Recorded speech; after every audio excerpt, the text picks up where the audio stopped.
que les gens du Sud viennent en Europe, ça pose aucun problème. Nous-mêmes, on en vient du Sud. Complètement. Vous voyez, donc à la limite, ça serait ridicule de notre part absolument, de critiquer des gens qui nous ressemblent beaucoup. Complètement. Sauf qu'à partir d'un certain nombre, la quantité devient une qualité. Et donc, cette quantité prend comme étendard l'islam.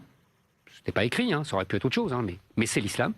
Et cet islam est en train de coloniser l'Europe chrétienne. Pourquoi j'appelle ça coloniser? Parce que, pour une raison simple, qu'est-ce qu'un immigrant? Un immigrant, c'est simple, c'est un type qui vient et qui dit « Mes enfants ne seront pas comme j'étais moi, mais ils seront comme ceux qui sont où je suis arrivé. » Vous voyez, c'est à Rome fait comme les Romains. Alors, on me reproche assez, on donne des prénoms français à ses enfants, on habille ses enfants, on veut qu'ils soient bons à l'école pour qu'ils puissent... Oui, c'est tout le début de votre bouquin. Voilà, comme on faisait avant. Ça s'appelle des immigrés. Je m'y suis reconnu complètement. Bah, évidemment, tout le monde s'est reconnu. Vous savez, tous les gens m'appellent, me disent dans la rue, mais c'est moi, mon père était italien, mon père était espagnol. Tout le monde s'en voulait être français, mes parents parlaient arabe et espagnol, à la maison. Et ils n'ont jamais voulu Voilà, comme chez moi. Mon père parlait très bien arabe. Mais ce qui est dommage, d'ailleurs. Mais oui, c'est ce qu'on dit. Ma mère interdisait de parler arabe. Et mon grand-père ne faisait parler arabe qu'en insultant ma grand-mère. C'était le seul moment où il se lâchait. C'était les mots de bénédiction et les insultes. Exactement. Voilà. C'était très drôle. Alors, donc, c'était le folklore. Voilà, les langues étrangères, c'était le folklore. Aujourd'hui, c'est plus du folklore. C'est-à-dire, aujourd'hui, les gens viennent et ils vivent comme au pays. Ils intègrent non pas un pays nouveau, mais une diaspora.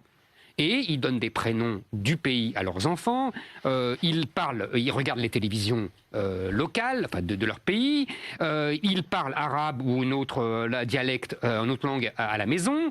Vous voyez, tout ça. Donc pour moi, ça s'appelle un colonisateur. Il va se faire un État dans l'État. Exactement. Et petit à petit, cet État dans l'État va manger l'État qui est l'État. Vous savez que vous, sans le savoir ou peut-être en le sachant, vous avez repris la formule de Richelieu. L'État dans l'État. Et Richelieu trouvait ça intolérable et il l'a fait payer très cher aux protestants parce qu'il les accusait d'être un État. Mais sans insulter certains dont certains sont nos amis, les arabo-musulmans qui sont en France. Comme j'insulte personne.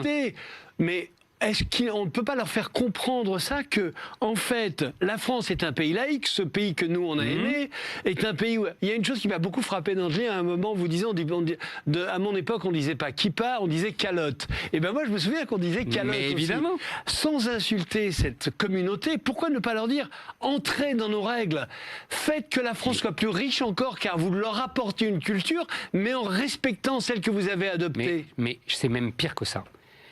Moi, je leur dis, parce que j'ai des gens avec qui je discute et j'ai des gens qui m'écoutent et avec qui on échange.